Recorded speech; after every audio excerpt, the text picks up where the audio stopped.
Hello, and welcome to the Powder Room, where we discover the message within our messes.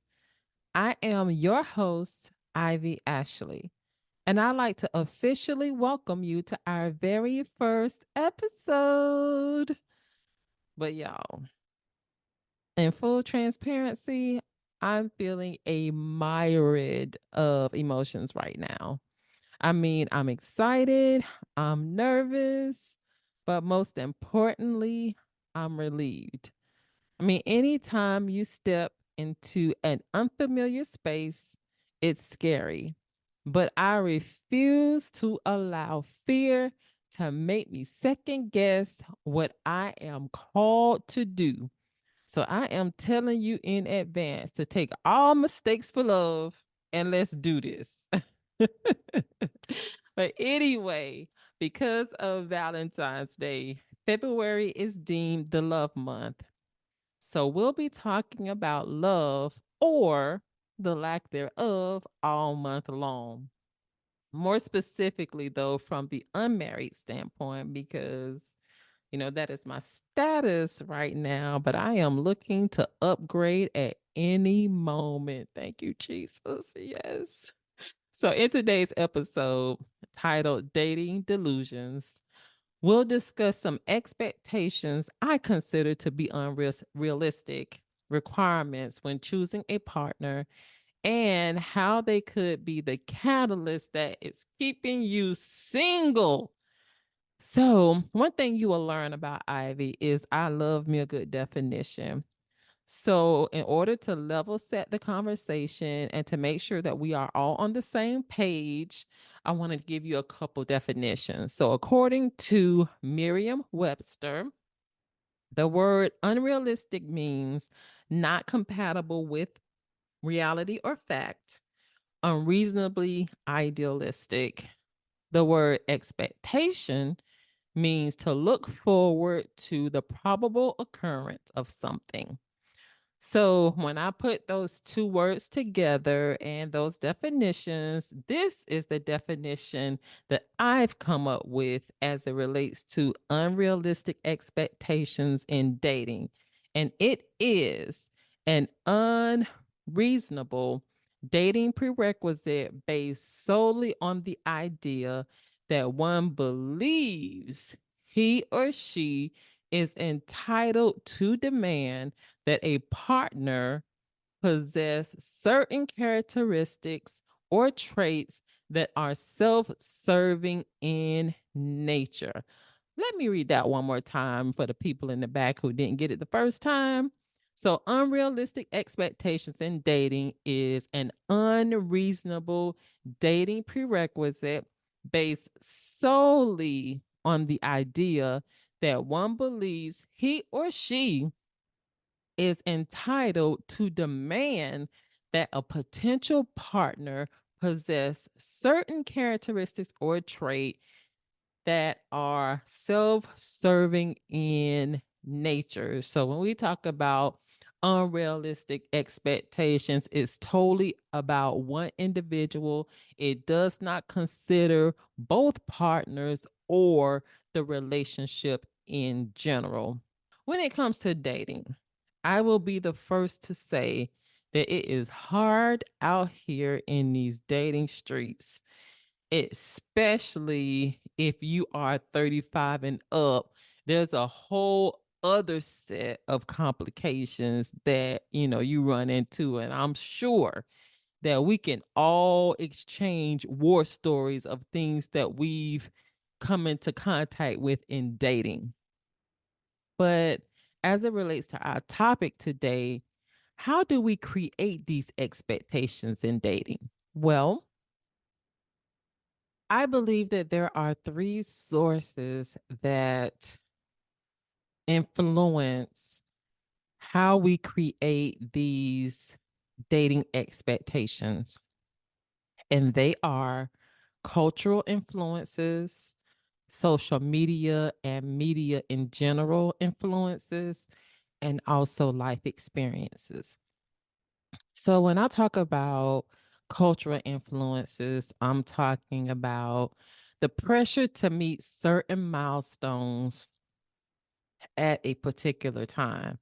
So milestones as it relates to marriage or kids or financial success. And I am a 70s baby. So when I was coming up, by the time, I was in my, hmm, I would say late teens, 15, 16, I already had a plan mapped out. I mean, I was going to, of course, graduate from high school, and then I was going to go to college, graduate from college, and be married by the time I was 25. And then within a couple years, have 2.5 kids. I still don't know what the point five is. And then by the time, I was 30, I planned to have, the house with the white picket fence and be well into my career. I mean, I had my life planned out. But being 50 and never married, at this point, my life did not take the trajectory that I thought that it would.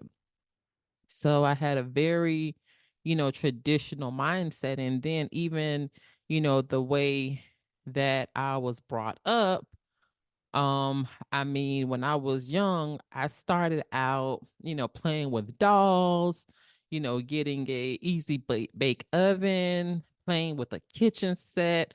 I mean, the whole mindset and mentality for me, I feel was, rearing me and preparing me to be somebody's wife and somebody's mom. And so what I realize now is that my upbringing did not prepare me to be 50 and unmarried and childless. So, wow, that's something that just was a moment of illumination for me to realize that all my life I've been reared and, encouraged and, focused on being, someone's wife and someone's, mom till I can understand how me and along with other women who are in the same position I am, you can sometimes feel incomplete because what you thought you needed to fulfill you didn't happen the way that you thought that it would. Man, that's crazy. Anyway, so those are the cultural influences, how we were raised and possibly, what we were exposed to growing up. Also, another influence is social media and media in general. Now, this one, I can't relate to too much because I've never really looked to social media to mirror my life as it relates to, relationships. But, we see the illusion of relationship goals all the time and these curated love stories that's presented to us on a day-to-day basis. And what I've come to realize is that these people who are showing us or giving us a glimpse into their relationships, they're only showing us the good parts of it. So you never know what is going on behind closed doors and some of the toxicity that happens in a lot of these celebrity relationships. I mean, one specifically comes to mind is the whole Solange, Jay-Z, and Beyonce infamous video in the elevator, the clip that we all saw. And without that video, none of us would have never known that Solange was tapping on Jay-Z and what they thought was a private moment over allegedly Jay-Z possibly cheating. So what is presented to us is not always as it seems. The same thing with media in general. I mean, movies and TV always seem to present the fairy tale image of relationships. I mean, if you are an avid um watcher of Lifetime, those Lifetime movies will have you jacked up because guess why? The guy does not always get the girl. The relationship does not always work out. And sometimes, if we're too invested in the fantasy of media, we can think that that is something that we desire to have or we deserve to have when it is impossibility, when it is an impossibility. So don't be so moved by what you see on media, about what you see, presented to you, because I'm gonna tell you, most times it's probably smoke screens. Now that doesn't mean that we shouldn't have, people that we don't admire when it comes to, celebrity couples. Because I have a couple, that I look at and say, wow, they appear to have a great relationship, but I don't think we should have admiration to the point that if we find out something different, that our whole world is shattered, to a certain extent. So we've talked about cultural influences, we've talked about social media and media in general influence, and the last thing that could influence our ability to have unrealistic expectations in dating is life experiences. Now, with life experiences, it can work a couple different ways. So, for those people that are previously or were previously married and find themselves single now, whether it be because they're widowed and divorced, you can have the mindset of, hey, my husband or my wife passed away and he or she was such an amazing spouse. And, I'm looking for, my potential partner to be similar to my spouse that I lost, and that's definitely unrealistic. Or if you're divorced and it was like a terrible divorce, I mean, it was toxic, it was mean, it was long, it was stressful, and that whole scenario could have tainted, your view of marriage and relationships, and you may have a long list of expectations that no one ever could ever fulfill. So it can, work one of two ways. Also, with life experiences, for those of us who are 40 and over and never married, I believe that the longer we stay single, we are more apt to become more rigid in our expectations. And that could be unrealistic as well, depending on, what expectations you do have. Because you don't want to have a list so long. And if a potential partner doesn't meet one, then you immediately X that person out for being a potential candidate. So based on these influences, what we've seen and experienced, some of us have created what I call a perfect partner avatar or an ideal figure in our minds. So for instance, I know a lot of ladies, they want someone who's 6 feet, six pack, and six figures. And, that's 666. And I'm not saying it's evil, but what I am saying, it may not be all that it's cracked up to be. So what if he have a kid, girl, but he, will treat you like the queen that you are? Maybe he doesn't make six figures. What if he makes 60,000? Is he still, X'd out because he doesn't make over 100 grand? And the 6 feet thing, it's, I mean, I kind of get it because I am a little over 6 feet. And so I do have a height thing, but I have dated guys that are, a little shorter than me, like 5'10" and, 5'11".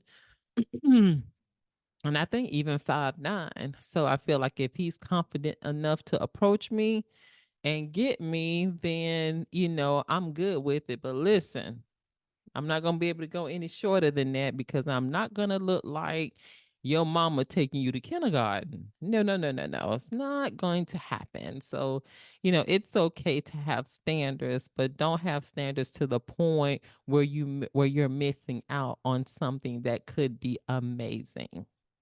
So now that we've discussed the areas that have influenced the way that we see dating and create these unrealistic expectations, let's get into my list of what I feel are the most frequent unrealistic expectations. So the very first one is that people believe that there should be an instant, undeniable chemistry.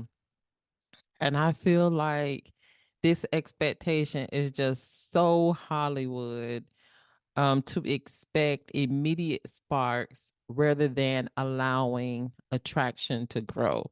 Now, don't get me wrong. I do believe that, there has to be something that you like to look at about a person because, you know, if I don't think that you're attractive, then more than likely the relationship is going to be, doomed from the very beginning, from my perspective. But, it doesn't, just because you think, someone is attractive doesn't mean that it's, immediate sparks or that chemistry immediately happens. I remember one time I was in church and I was listening to a particular pastor talk about, dating and relationships. And he said that, and I'm paraphrasing, that men like what they see, but women don't have the luxury of choosing based on looks. And when I heard this, I was like, the devil is a liar because, I mean, just because I'm a woman doesn't mean that I'm blind. I mean, if I'm sleeping next to you and I wake up and jump because, you're not attractive, then it's something wrong there.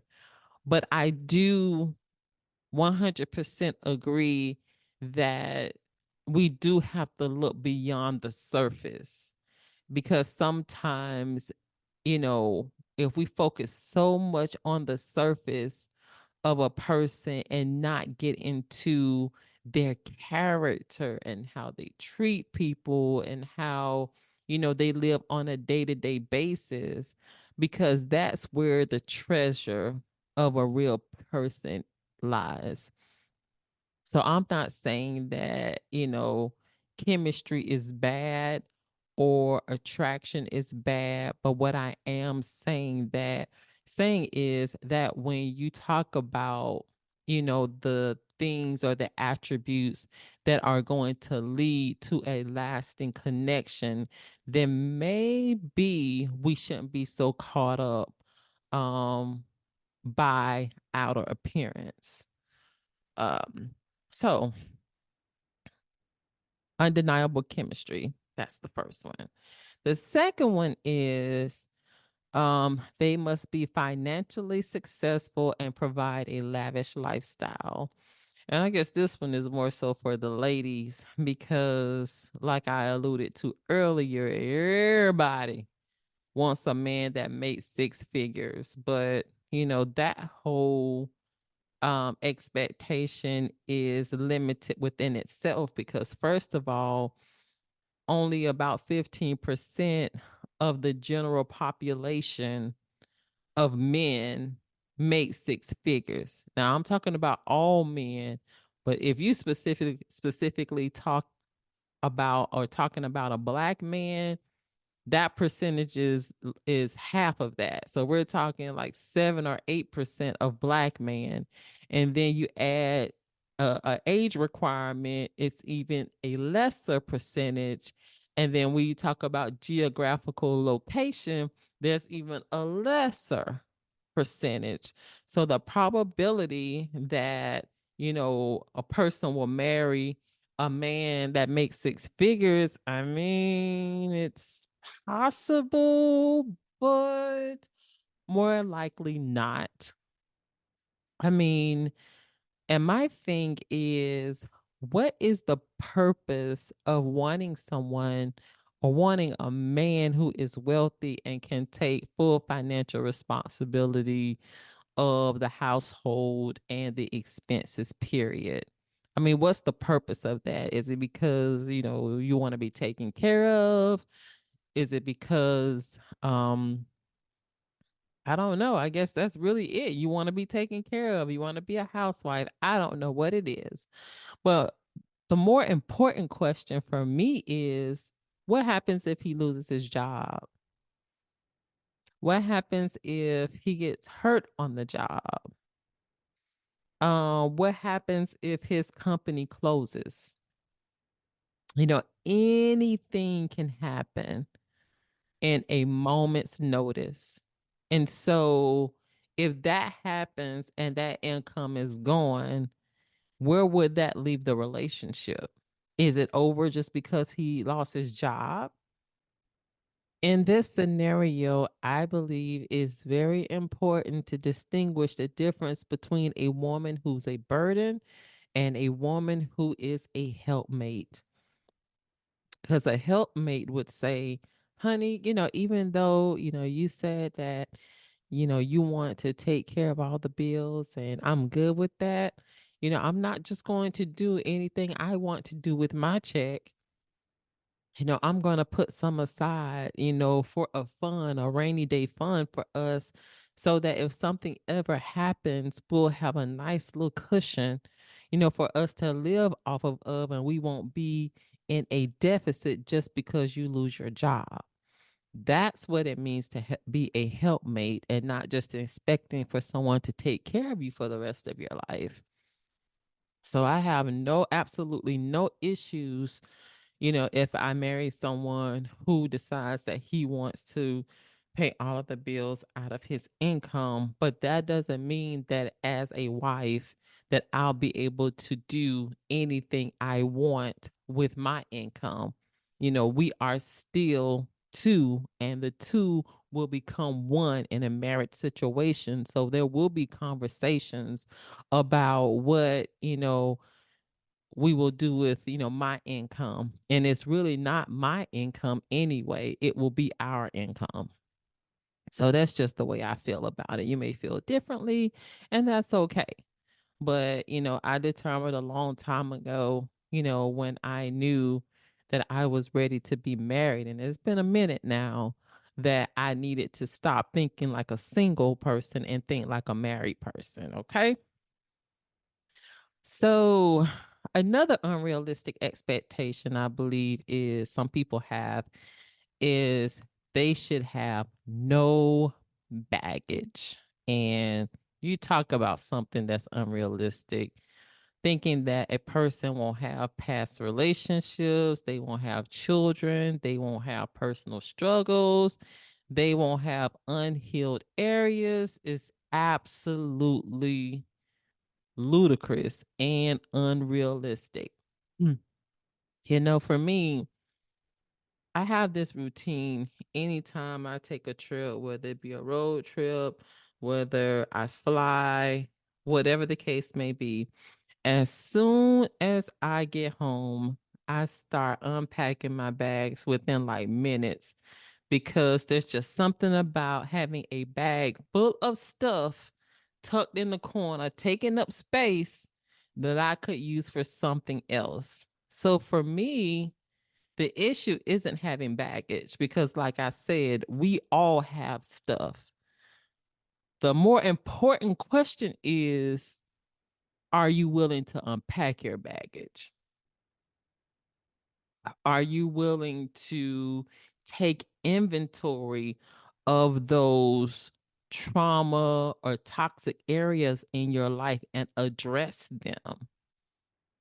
But I believe sometimes some of us have gotten so comfortable with our issues and our traumas and our hurts that we don't even recognize it as baggage. And sometimes this refusal has been at the expense of every relationship we've had. I mean, we can't see the forest for the trees because we think we're perfect. And I say we as we in general, not necessarily anybody in particular, but just women in general, people who refuse to, address their baggage when that is very, very, very unhealthy. So we all have baggage. So to expect that someone that you meet won't have, at least one thing is totally unrealistic. The next unrealistic expectation is that love should be effortless. So believing that relationships won't require any effort or compromise is crazy because you're talking about two people who are imperfect coming together. So there is going to have to be some adjusting. There's going to have to be some giving. There's going to have to be some taking. I mean, you have to be willing to completely be flexible in a relationship. Now, while I believe that relationships require effort and they also require compromise, I don't believe that relationships should be hard. I am a poster child for no more struggle love.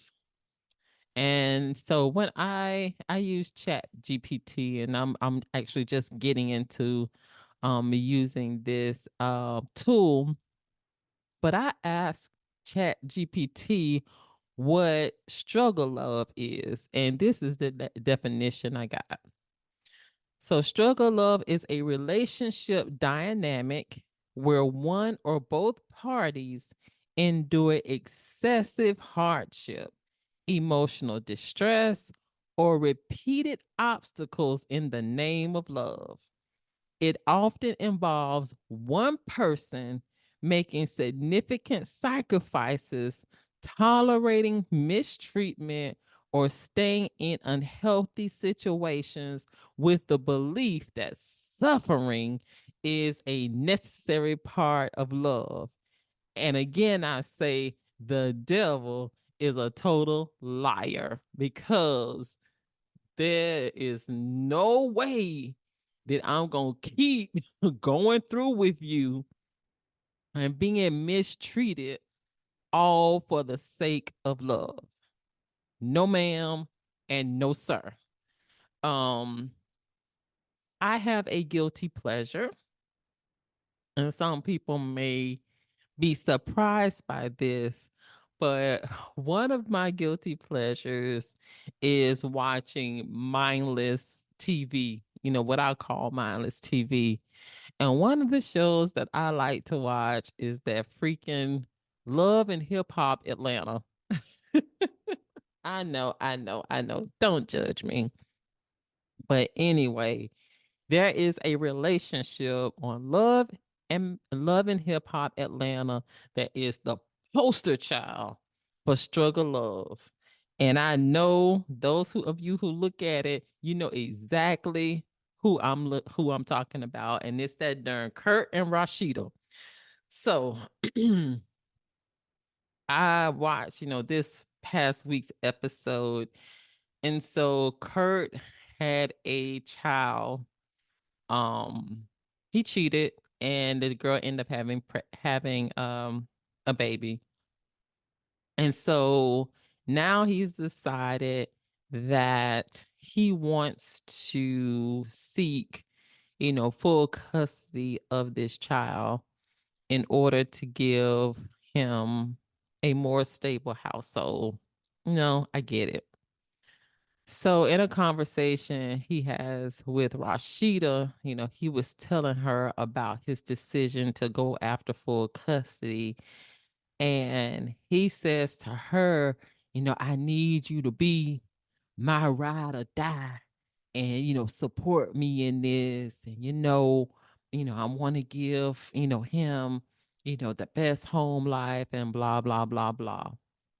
And I'm thinking to myself, uh this chick has rolled and died and been resurrected several times in this relationship. I mean, how many more times does she need to ride or die? And I don't even agree, with that concept, because it seems like, relationships like this, and I'm not in their relationship. I'm only speaking of the part of their relationship that they have agreed to share with the rest of the world. So I'm not judging their relationship, but in my opinion, this relationship seems to be totally unbalanced, because it seems that one person is always sacrificing and the other person is always in the mode of receiving and requesting that the other person be sacrificing all the time, and ultimately being a sacrificial lamb, for the most part. So this, for me is, totally unhealthy. I mean, it's toxic, and nobody deserves, that level of consistent, mistreatment. Nobody deserves mistreatment, period. But, when it happens, on a consistent level all the time, I just feel like you have to do some thinking, some meditating, uh reconsideration, all of that. And because relationships are give and take. It's two people involved. And there should not be it should not be a situation where one person is, getting all the benefits and the other person is just, pretty much existing in the relationship. Not saying that that's their dynamic, but just talking in general when we think about, struggle love and love being effortless. Also, this idea that a person should just know what I need, and expecting people to read minds instead of communicating. That is absolutely, unrealistic, because we are way too old to be reading minds. There is no mental telepathy happening these days. So you got to be able, to communicate, which is actually a very realistic expectation when dating. So the last unrealistic expectation I have to discuss with you today is this idea that a potential mate will complete you.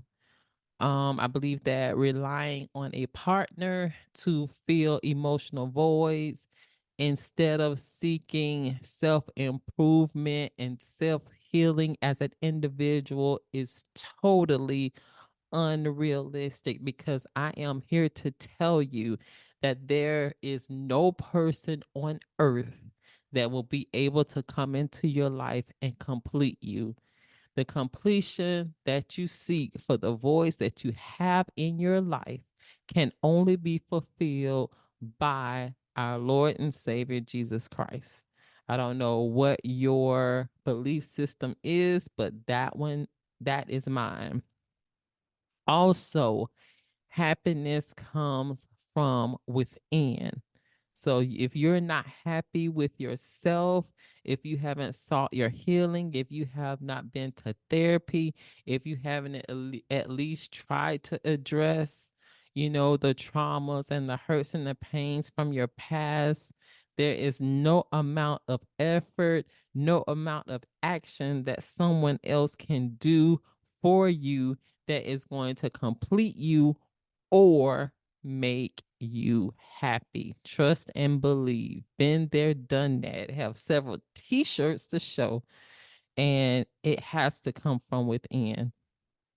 So when you have an expectation that is only serving you and not benefiting both parties and the relationship, it's inconsiderate and 100% unrealistic.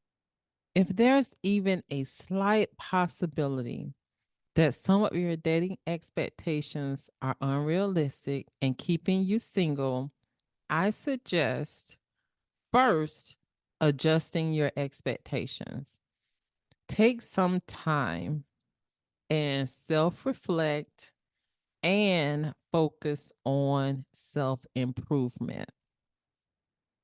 This means taking accountability for your own growth. You cannot expect someone else to be responsible for your healing and your growth. That is something that you have to do for yourself. Nobody else is responsible for your healing. Nobody is responsible for your healing. Also, you have to be the kind of partner that you want to attract. So I think that actually falls in alignment with self-reflection, because are you the sum total of what it is you expect from a potential partner? I mean, if you want him to make six figures, do you make six figures? If he has to have good credit, do you have good credit? I mean, be who you want to attract.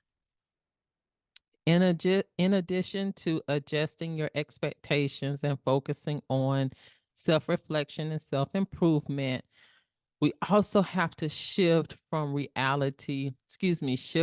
fantasy to reality. Forget about the culture influence, the media influence, and the influence from your experience. We have to determine what really matters in a long term relationship partner. What characteristics is going to aid in sustaining a long term partnership? And this flows into differentiating between preferences and deal breakers. They are not the same. For me, my man having God in his life is a non negotiable. That is like numero uno. And if he doesn't have God in his life and there is fruit demonstrating that he has God in his life, the most I can give to you is a conversation, but we cannot proceed with walking towards a relationship, because I refuse to have any more romantic relationships and God is not the center of it. That's just for me. That's a non-negotiable for me. For you, it may be something totally different. But whatever your deal breakers are, ensure that they are not selfish. These are things that you believe are absolutely imperative to sustaining a long-lasting relationship. In today's episode titled Dating Delusions, we've talked about the unrealistic expectations that could be keeping you single. So, we started off talking about the cultural and media influences that could be a driving force behind your dating expectations. We also got into 5 dating expectations that are unrealistic, in my opinion. And as a way to move forward, I believe that adjusting your expectations via self improvement, self reflection, and shifting from fantasy to reality is a way to have more realistic expectations of a potential partner. So, with all of that said, I have a question for you. What's one expectation you've held that may not be realistic? Think about it, reflect upon it, and make a commitment to adjust your expectations for the betterment of not only you but also your partner and the relationship in general. I cannot believe we have come to the end of the episode. I hope I've said something to encourage you, to make you think, and more importantly, to make you make one significant change as it relates to how you think about your expectations in dating.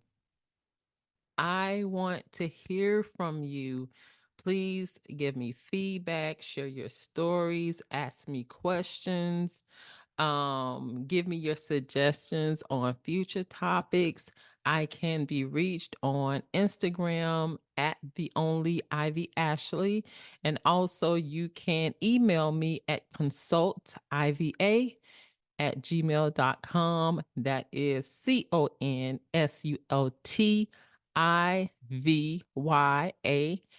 @gmail.com.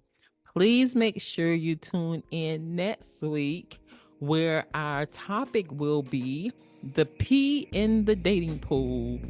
Look before you leap. This is your host, Ivy Ashley, and thanks again for meeting me in the powder room. Take care.